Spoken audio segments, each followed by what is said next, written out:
On the night of May 27, 1991, a disturbing and tragic sequence of events unfolded in Milwaukee that would later haunt the city and the world for years to come.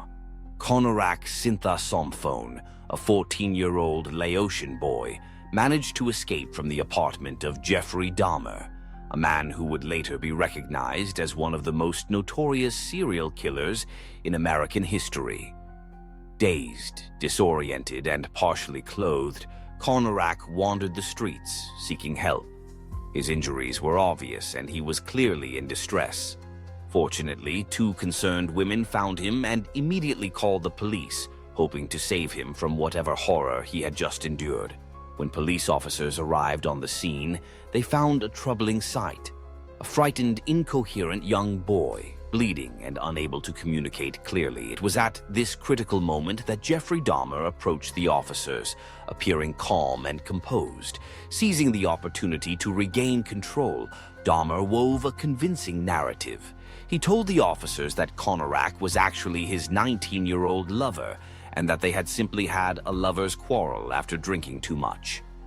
Dahmer explained that his partner often behaved erratically when intoxicated, suggesting that the boy's condition was the result of their supposed relationship drama.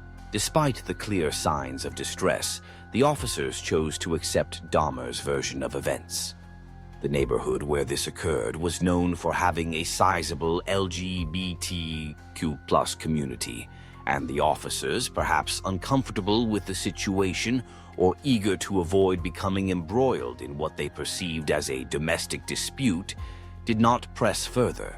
They even made light of the situation over their radios, making jokes rather than recognizing the gravity of the circumstances. Dahmer continued to reassure the officers, feigning concern for Konorak and insisting that he would take care of him. He emphasized that this was a private matter between two consenting adults. The officers escorted both Dahmer and Konorak back to Dahmer's apartment. As they entered, the apartment reeked of decay. A strong, foul odor permeated the air. Yet, when the officers asked about the smell, Dahmer calmly explained that it was due to spoiled meat in his refrigerator. He pointed out various items around the apartment to support his story, including photographs he had taken of Konorak, which he claimed were evidence of their relationship. The officers accepted these explanations without further investigation. What the officers didn't realize was that just feet away, behind a closed door, were the remains of Dahmer's previous victims. Evidence that could have exposed his horrific crimes went unnoticed. Trusting Dahmer's word, the officers left the apartment, effectively handing Konorak back to his killer. Soon after, Dahmer murdered the boy, erasing yet another innocent life.